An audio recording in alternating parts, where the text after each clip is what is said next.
Saudara, sebagai bentuk toleransi antar umat beragama, umat Kristiani di Ciamis, Jawa Barat turut merayakan Hari Raya Idul Fitri dengan membuat ketupat lebaran dan juga opor ayam. Mereka pun membagikannya kepada umat muslim di sekitar gereja dengan cara door to door.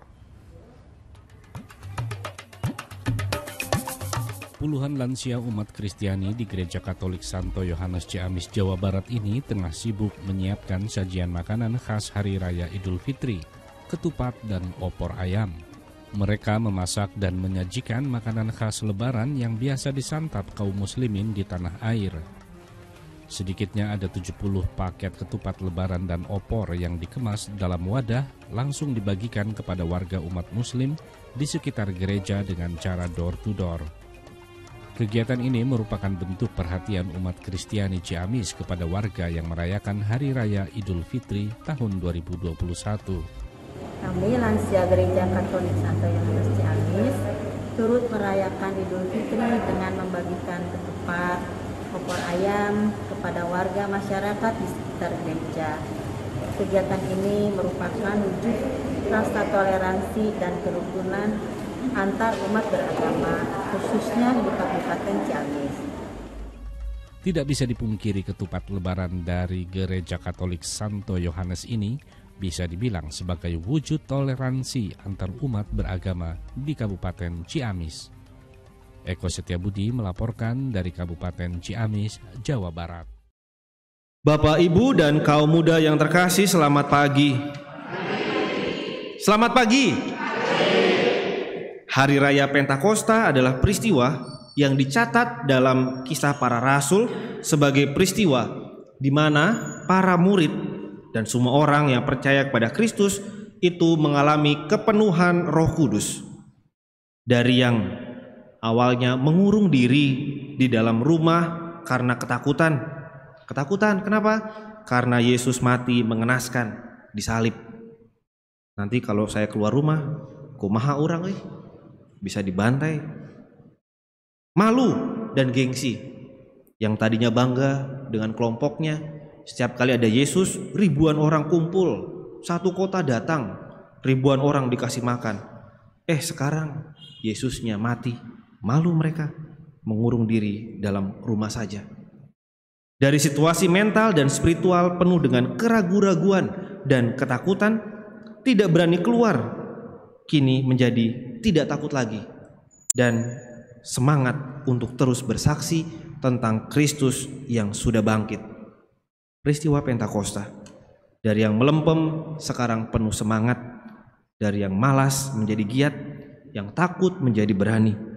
Semacam geliat api yang membakar memenuhi seluruh jiwa murid-murid Yesus sehingga mereka sekarang menggebu-gebu bergerak keluar mewartakan tentang Yesus Tuhannya.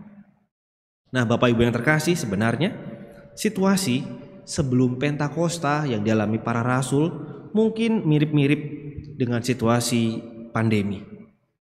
Berita pewartaan akan kematian, berita-berita yang menyebarkan ketakutan akan virus ternyata membuat kita lupa ingatan tentang jati diri kita sebagai manusia beriman yang punya harapan. Pewartaan tentang harapan, rencana keselamatan Tuhan lewat hidup beriman, semangat persaudaraan, semangat bersekutu menjadi saksi akan Kristus ternyata dikalahkan oleh pewartaan tentang warta ketakutan.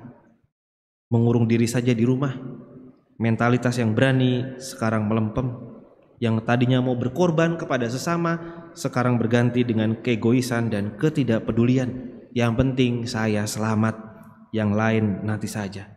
Maka iman, harapan akan Kristus dan spiritualitas kepada Tuhan itu dikurung rapat-rapat di dalam rumah, seakan-akan tidak bisa berkutik pada situasi pandemi.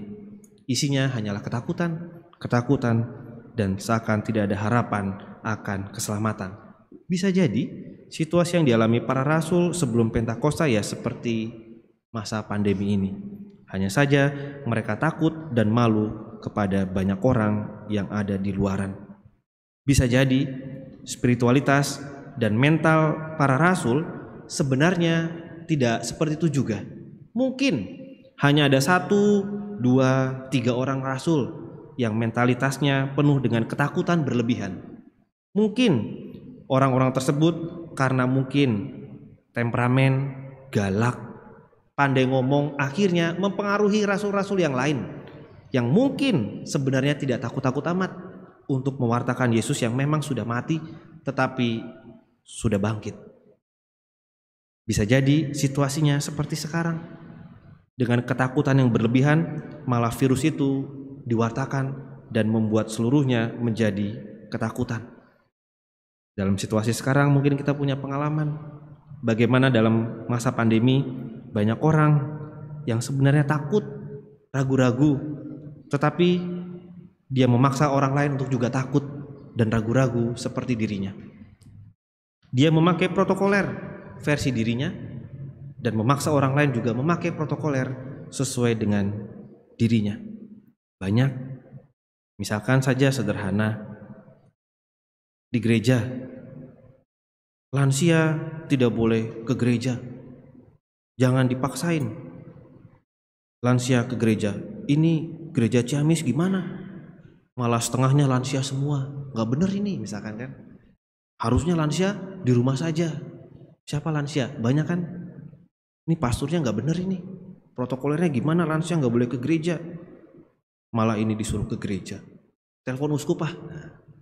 Atau misalkan ini masa pandemi, malah gereja Katolik jalan-jalan ke Curug Koja, nah misalkan mengatasnamakan persaudaraan, malah jalan-jalan, nggak boleh.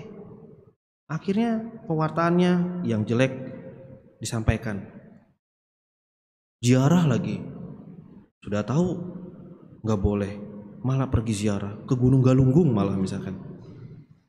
Gak cuman itu, di gereja-gereja masih ditutup, anak-anak gak boleh pergi ke gereja. Ini malah misa pasca anak-anak, gak benar ini. Akhirnya yang ketakutan, kekhawatiran berlebih memaksakan orang lain untuk juga takut dan juga memiliki kekhawatiran yang berlebih. Padahal kita tahu protokoler semuanya sudah kita kenakan. Lebaran dilarang mudik agar potensi penyebaran virus bisa ditekan. Ini gereja lansia lagi, malah keliling-keliling rumah bagi-bagi ketupat. Nggak benar ini pasturnya. Bapak Ibu yang terkasih, selalu ada situasi-situasi yang seperti ini yang memang tidak mudah untuk kita mengerti. Bisa jadi situasi sebelum Pentakosta ya 11-12 seperti sekarang. Selalu saja ada pribadi-pribadi yang setia mewartakan ketakutan, mewartakan kekhawatiran, keraguan-raguan dalam situasi yang tidak mudah yang sedang dialami. Salahkah? Tidak salah. Memang situasi yang sedang dialami seperti itu. Bisa jadi para rasul memang seperti itu juga. 1, 2, 3 orang para rasul yang takutnya minta ampun karena pasca kematian Yesus memilih sudahlah kita mengurung diri saja di rumah, tidak usah keluar, tidak usah mewartakan Yesus lagi. Dan akhirnya para rasul yang lain terpengaruh. Akhirnya ya sudahlah kita di dalam rumah saja, tidak usah kemana-mana, fokus pada keselamatan, kita kunci rapat-rapat daripada nanti kita keluar lalu kita dibunuh juga sama seperti Yesus. Nah, padahal bisa jadi rasul-rasul yang lainnya sebenarnya masih memiliki semangat berapi-api untuk mewartakan Yesus yang bangkit, yang tidak mau kalah dengan situasi mencekam penyaliban Yesus yang justru bisa menghalangi pewartaan dan kesaksian tentang Dia yang sudah bangkit. Tetapi semangat rasul yang seperti ini ternyata tidak sedemikian kuatnya untuk mempengaruhi rasul-rasul yang lain dibandingkan rasul yang mempengaruhi dengan keraguan-raguan dan ketakutan yang mencekam. Akhirnya mereka berkumpul bersama-sama dalam ketakutan dan keraguan-raguan. Jadi Bapak Ibu yang terkasih, kalau melihat ada orang yang berkumpul rame-rame, bukan berarti artinya mereka berkumpul dalam kekuatan iman dan harapan. Bisa jadi mereka berkumpul dalam ketakutan dan keraguan-raguan seperti para rasul. Nah, Pentakosta yang kita rayakan hari ini menjadi tonggak baru iman kepada Yesus yang wafat dan kini sudah bangkit dan naik ke surga. Mengapa tonggak baru? karena Roh Kudus yang dijanjikan itu kini sudah hadir, sudah datang dan dicurahkan tepat sekali waktunya pada situasi mental dan spiritual para rasul yang sedang seperti itu, penuh dengan ketakutan dan keraguan-raguan, lalu lupa akan misi mereka dipilih menjadi para rasul. Kamu ikutlah aku, kamu ikutlah aku, kamu ikutlah aku, jadilah penjala manusia. Mereka lupa akan visi misi pertama mereka dipanggil Yesus, hanya karena ketakutan. Salah satu pandangan teologi menyatakan bahwa Pentakosta hari ini adalah hari kelahiran gereja.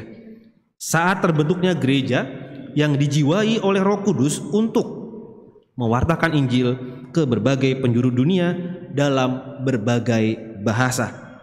Tidak lagi mengurung diri dalam ketakutan dan keraguan-raguan, tetapi kini berani membuka pintu dan pergi keluar mewartakan Injil. Pentakosta adalah kisah pembuka untuk perjalanan panjang para rasul yang memang tidak mudah. Pentakosta menjadi kisah awal gereja yang mewartakan Injil. Kisah awal gereja yang dianiaya, gereja yang dipenjara, dan bahkan gereja yang dibunuh. Tidak mudah, tetapi dengan mentalitas dan spiritualitas yang baru menggebu-gebu karena sudah dicurahi oleh Roh Kudus. Bila mengalami penganiayaan, bukan lagi dianggap sebagai hal yang menakutkan, selain kesempatan rahmat dan pengabdian kepada Tuhan. Apalagi gereja berpotensi menghadapi kematian. Dalam mewartakan iman tidak lagi mengerikan, selain hanya menjadi sebuah ekspresi kesetiaan kepada Tuhan yang lebih dulu menyelamatkan dan berkorban untuk kita.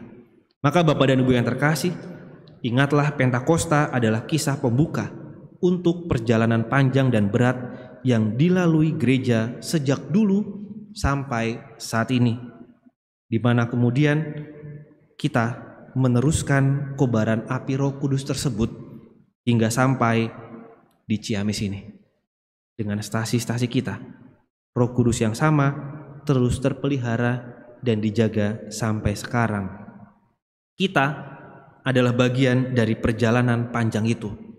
Bisa kita bayangkan, dari para rasul dulu di sana, sekarang sampai di Ciamis, di kampung Lebak.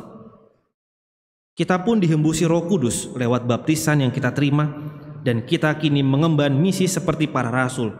Misinya adalah mewartakan Injil untuk menghadirkan Kristus yang kita imani pada sebanyak mungkin orang. Jangan lupa bahwa Roh Kudus menguatkan kita untuk tugas pewartaan itu, sehingga kita mampu melampaui ketakutan, melampaui keraguan-raguan, dan melampaui kerapuhan. Pewartaan itu terwujud dalam buah-buah roh yang diungkapkan oleh Santo Paulus dalam bacaan kedua hari ini. Kalau kita buka bacaan kedua dari Galatia, sangat jelas buah-buah roh itu apa? Kasih, sukacita, damai sejahtera, kesabaran, kemurahan, kebaikan, kesetiaan, sikap lemah lembut, dan penguasaan diri. Dalam bacaan Injil Yohanes hari ini juga sangat jelas, roh yang dicurahkan akan memimpin kamu untuk bersaksi tentang Yesus. Ingat, roh itu dicurahkan untuk kita agar kita bersaksi tentang Yesus. Roh dianugerahkan bukan untuk koleksi kepemilikan seperti harta benda yang kita miliki. Bukan, roh dianugerahkan untuk kita bersaksi tentang Yesus. Ingat, iman tanpa perbuatan adalah mati. Maka pencurahan Roh Kudus tanpa kesaksian dan pewartaan adalah omong kosong belaka. Kesaksian dan pewartaan bukan sekedar lewat omongan, tetapi lewat tindakan nyata, perbuatan, mentalitas, spiritualitas, kesalehan hidup yang diekspresikan dalam keluarga, komunitas, masyarakat, gereja, dan dimanapun kita berada. Iman itu harus diekspresikan. Kita tahu belakangan ini ada banyak video viral dalam media sosial yang menampilkan tentang ketidakpedulian, menampilkan keegoisan, menampilkan kemarahan, hujatan, umpatan, perang, kebohongan, kesombongan, gosip, dan lain sebagainya. Nah, di tengah-tengah lautan dunia seperti itulah Gereja Katolik berlayar. Di tengah lautan yang seperti itulah kita akan menyadari bahwa betapa pentingnya untuk terus-menerus mewartakan dan menghidupi buah-buah roh tadi.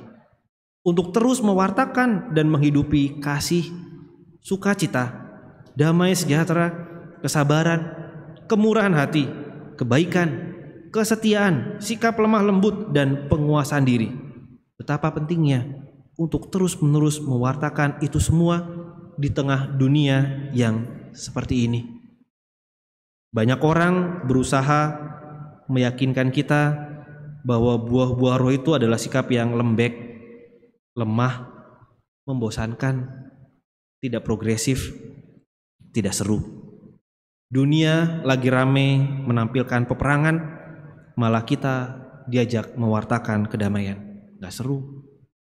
Dunia lagi saling egois di masa pandemi, menyelamatkan diri masing-masing, malah kita diminta mewartakan kemurahan hati. Lagi seru gosip, kiri dan kanan, kebiasaan mengomongi orang lain, malah kita diminta untuk mewartakan kebaikan orang.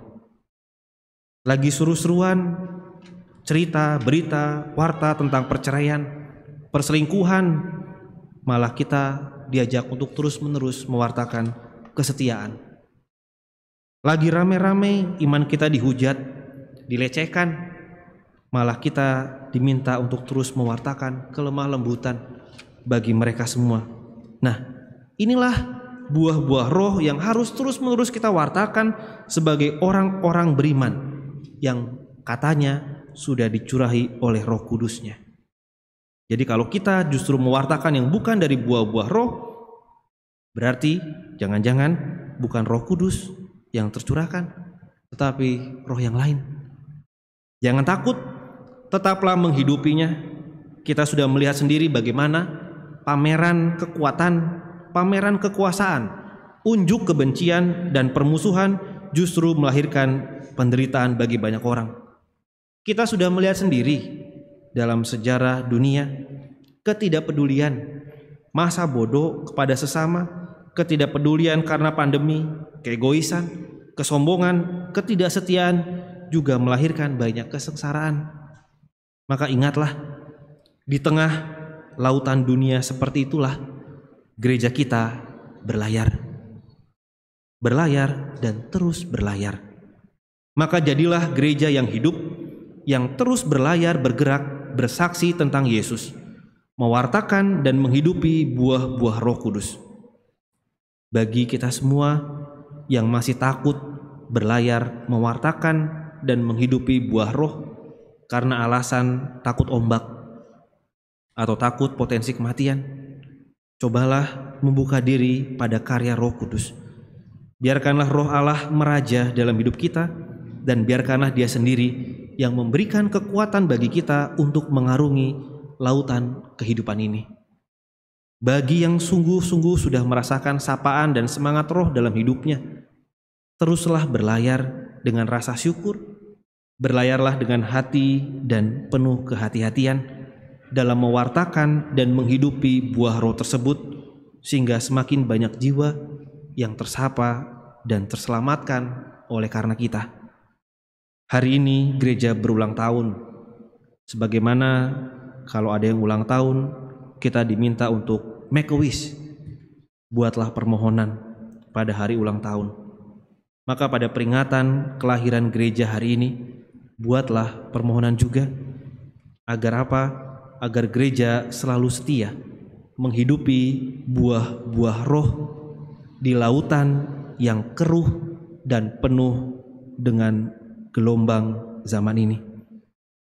Dan jangan lupa bahwa kita adalah bagian dari terwujudnya permohonan itu. Bukan hanya dengan kekuatan kita sendiri, tetapi dengan bantuan Roh Kudus.